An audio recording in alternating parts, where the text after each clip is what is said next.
Hi, I'm Lawrence. Good to see you. Hi, This is Dr. hello. Barnes. Hi. This how is are you? Raina and Matthew. Oh, pleasure to meet you. Hello, Dr. Welcome. Barnes. I'm glad to see you both are here. And what we're going to do today is we're going to sit down and we're going to analyze your blood, which is also called a nutritional microscopy or nutritional blood analysis. Okay? So there's nothing for you to be nervous about because information is always good. No matter what information gives us, it's something we can always correct. Okay? Sure. And Lawrence is going to lead us through this, and we're all going to sit down and kind of see where things are with you. Okay. Okay? Is that the process? Flat on the counter, just like that. Okay, now I'm going to squeeze the finger. So how often should we do a blood analysis? Initially, to correct the issues, about once you do your first one, and then about 8 weeks later you do a second one, and that's for us to make sure that things are going in the right direction. Then about 8 weeks later, the blood should have completely regenerated. After that, once a year, just to stay on top of things. Okay. I'm gonna squeeze. You tell me if I squeeze too hard. I didn't do a real good stick that time, so I may have to actually do another stick. Healthy cells, similar to those, okay, there. So the ones that you see that are little odd shaped and things, those are the kind that we want to start to work on and create healthier cells as they regenerate. They're very hydrated. Yeah, need hydration. So they're all stuck and they're just kind of sitting. Yeah. Yeah, we want to get movement, and you need about half a gallon of water a day minimum. People that are very active need even higher amounts. I try to get 70, 80 minimum. I know And you try usually to what get a I gallon. do is your gauge is half in ounces of your body weight. So whatever your body weight is, you should at least get half of that in ounces. That's the Okay. minimum. If you're exercising, you're releasing more sweat than a normal person just going through their day, then you're going to need more than that. And if Okay. this is the state that you're in right now, you're going to need more than that A anyway. lot more water. Yeah. And you would be surprised if I had you start drinking water right now. These cells would actually start moving on the monitor. Right. Yeah, I haven't had much water today, actually.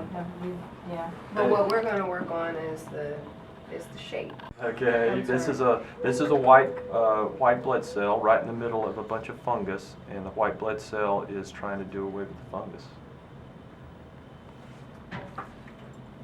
So we're definitely going to address your parasites because you've got your samples there. Yeah. Okay. So And what is This is interesting. This is what we call fibrin and spicules, these little hairs. They indicate liver congestion. Now, it doesn't mean the liver is Okay. not working, it means the liver is working, but your liver is your main defense system against disease. It's your it's the first thing that the blood gets filtered through. And over time it becomes congested, and this is when a good liver detox might be in order. Start clearing that junk out. And are these glowing green here? Yeah, well, maybe leaning a little bit to the green, so we may be going, the liver and the gallbladder are very closely related, so we may be going to a little bit of gallbladder stuff right there.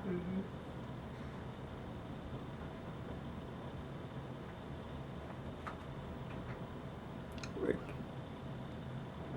Why are you shaking your I head? should go get you a bottle of water right now.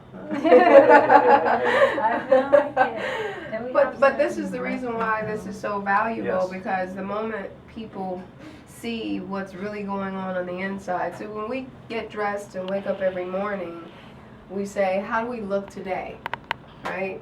How do we look today? Oh, I look good, you know, I put the clothes on and I comb my hair, but it's how do we feel? And sometimes we don't even really know how we feel because we become accustomed to feeling badly, right? So with you not feeling fully energized, you know, your thought could be, you know, I'm a mother, you know, I have a career. Your energy is pulled in so many different directions that Fats do two things in our body. When they solidify, they become protoplasts, which looked at, the other girl had in her blood. This is more the liquid state here. Okay. It's still a fat, it still will collect toxins and all, it's just more liquefied in this state. Right, and over time, it eventually becomes what hers Hard. looks like. Right, Hard right. one. So if you recall, she's been going through her problems for 10 years. Okay. So a 10-year time span will create a solid. Right, okay, so what I need to do in order to prevent that or to get this out? Couple things. Dr. Barnes would probably put you on a digestive enzyme or something to start breaking down those fats. Well, we would first detox you because Right, everybody needs so it. like- But when we're talking about, That's go a ahead. parasite. Yep. This right here, this is a parasite. There's several different types of parasites. You can kind of, this is my chart here. Some of them will look like worms. This one is more in one of these shapes here. Okay. So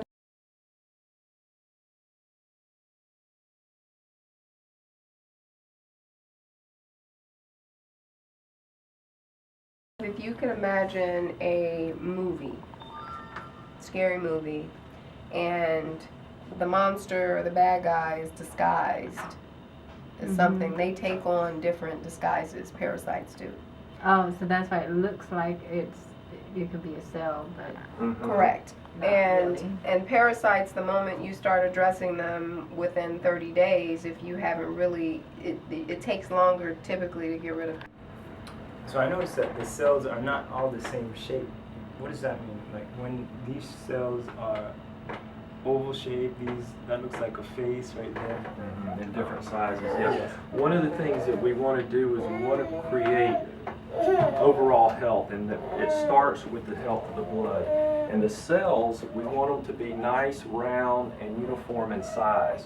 So when we see different shapes, different sizes, it's basically saying that we need to go in and we need to nourish the body and the blood in order for it to regenerate nice, healthy blood cells. Right. So in other words, in a nutshell, it means that they're not getting enough of the nutrients. They're nutrient deficient. This is your the history. drive. This is your drive. Very interesting, and I love the drive because it gives us such a great overall picture. This is healthy blood right in here, but these cracks that you're starting to see, these are basically showing us that you have mineral deficiencies, and pretty significant mineral deficiencies. The splotchiness right here is what we call acidosis, and that's usually a magnesium deficiency. So your minerals are very out So of we had this out of conversation line. We did, yesterday. just last night. And I said most women have magnesium deficiency. Yeah, see, look at all that there. A lot of magnesium issues going on, and the minerals overall. And as those things start to correct, the blood cells will start to show healthy blood Okay. cells. And keep in mind, as a mother, when we're carrying a child, All that of it. means everything is being passed Yes, on to them. and we don't get to keep And we it. don't That's go right. and restore it, We don't. right? restore it, yes. So Yeah. this is not kind of a, oh my God, I can't believe that this shows up because I'm eating ginger and Yeah, garlic. No, Garlic. and I'm being Yeah. just silly. But what I'm saying is that you have to keep in mind that as mothers, it's not uncommon to see this sort of thing because Okay. our bodies are robbed because we're basically nurturing and giving of ourselves even after they come out. This dark ridge right along the edge here is an indicator of heavy metal degeneration, organ malfunction, or inflammation in the body. Okay? One of those three things is going on, and this is just kind of showing us that it's there. If we hit it right with nutrition and the right supplements, over a 4-month period of time, we should be able to get rid of most of these holes, these lakes. 4 months. Mhm. Okay. And that's how. Now, depending on how serious the issue is, it may not all go away in 4 months, but we should see a significant improvement during that time. And if you were to just let it be and you just continued on with life as is, and then more things continue to pile up and you don't make any corrections, those legs get bigger. And then you go into an office one day and you're diagnosed with something. And then you're saying, how did that happen? And what happens in traditional medicine is here's a pill for it, Right. right? Yeah. As opposed to knowing the history and saying, well, you know what, I had fungus, I had parasites, I had undigested proteins and fats, and I had all this other stuff that's been on an ongoing basis For years. Yes. existing in my body. Yeah. And this is how me and Dr. Barnes use this. The blood is layered, and depending on what layer these things show up, tells us how serious, I don't really like to use that term, but how fast we want to address the issue. I've seen people dealing with serious, very, very serious health issues that I didn't diagnose. They got diagnosed by their medical doctor. And on the top layer, which yours is very, very pretty, they would have huge holes. It would look like somebody took a shotgun and blew holes. I mean, Wow. I'm talking big legs, big holes. And they're in very, very poor health, you know, so that we catch it on a layer down and that they're just starting to form, you know, that tells Okay. us, you know, I'm not that far away. we got some Right. How good of a reflection is this blood sample from Raina on the newborn? I've tested children as young as 3, and amazingly, you will see some of the same issues going on in children as young as 3 because depending on where the mom's health is, you know, it's going to be passed along. Right. Some people call it heredity. I call it bad food. If you ate I the same agree. thing your mama ate, you're going to have some of the That's same right, issues. right. And most families have the same issues because Yeah. they grew up Eating eating all all the the same thing. And it's the energy. You're cultivating that environment to, you know, so And thoughts. But absolutely. the medical establishment, they don't want to go there with the food thing, so they're going to say it's heredity. It's not proven. Right. And men are, because men are different than women, you know, you may not have a magnesium deficiency, you may have a magnesium deficiency. It just really depends on, you know, where your body is. Now, what you're looking at is also 5 years, 6 years ago. So for someone to say, well, you know, for the past year I've been eating healthy. Well, you know what? What about the past 3 years before that? Uh-huh. How were you doing? You can't just all of a sudden change. You have to allow it, give it some time in order to begin catching up with itself. That's a great thing because what that reminds me of, when we're born, over time, you're born with like a reserve on some nutrients. And over time, a lot of our food that we eat now is nutrient deficient. So if we put an orange, and you can research today, oranges that you buy at Kroger or whatever, they have like 10 times less vitamin C than they did 25 years ago. Right. Okay. So, but vitamin C is not ascorbic acid. We know that we have this bigger picture here and we're doing everything to bring you in balance. That's more of what your concern is that you're in alignment, because when you're in an alkaline state, then your body has the ability to correct and restore your health, whatever it is that you're trying to fight off.